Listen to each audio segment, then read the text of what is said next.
কসবা উপজেলা বিএনপি যুবদল ছাত্রদল অঙ্গ সংগঠনের উদ্যোগে বিএনপির ৪৭তম প্রতিষ্ঠাবার্ষিকী পৌর মুক্ত মঞ্চে উদযাপন।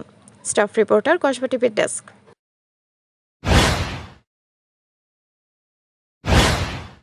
হৃদয়ে কেটিভি,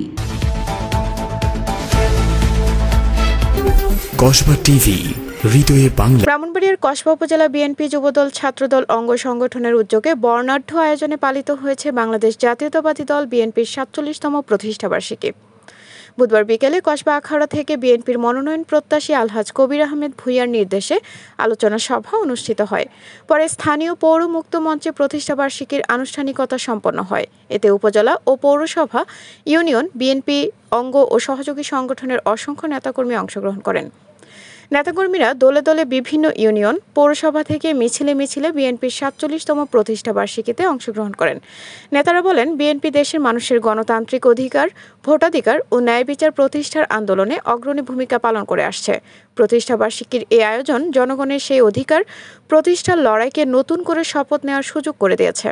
আলোচনা সভাটি কসবা উপজেলা বিএনপির সাধারণ সম্পাদক শরীফুল হক স্বপনের পরিচালনায় কসবা উপজেলা বিএনপির সভাপতি অ্যাডভোকেট ফখরুদ্দিন আহমেদ খানের সভাপতিত্বে ভার্চুয়ালি প্রধান অতিথি ছিলেন আলহাজ কবির আহমেদ ভূঁইয়া।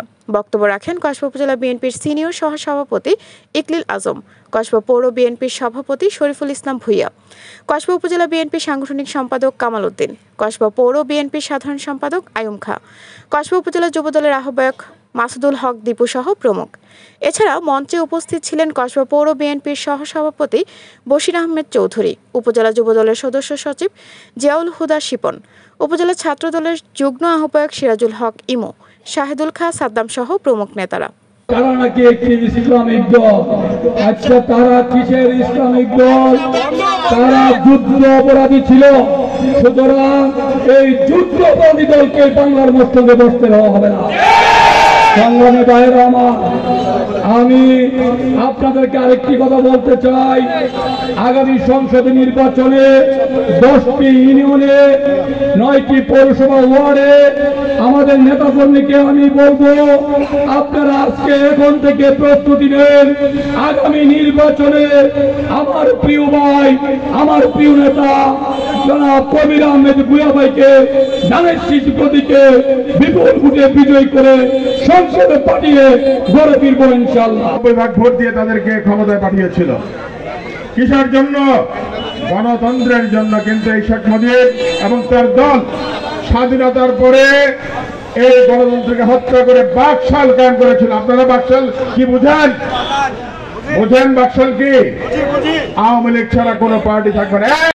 আজকে আমরা যে দিনটি উদযাপন করছি ৪৭তম বিএনপির প্রতিষ্ঠা বার্ষিকী। এই দলের প্রতিষ্ঠাতা কে? শহীদ প্রেসিডেন্ট জিয়াউর রহমান, যিনি এই দেশের স্বাধীনতার ঘোষক ছিলেন। কেউ স্বাধীনতার ঘোষণা করে নাই। আমার নেতা শহীদ প্রেসিডেন্ট জিয়াউর রহমানই একজন সাধারণ মেজর হয়ে বিদ্রোহ ঘোষণা করে তিনি এই দেশের স্বাধীনতা ঘোষণা করেছিলেন। হৃদয়ে কেটিভি, কসবা টিভির সংবাদের সাথে থাকার জন্য ধন্যবাদ জানাচ্ছি। পরবর্তী সংবাদ পেতে আমাদের চ্যানেলটি সাবস্ক্রাইব করে রাখুন। হৃদয়ে কেটিভি।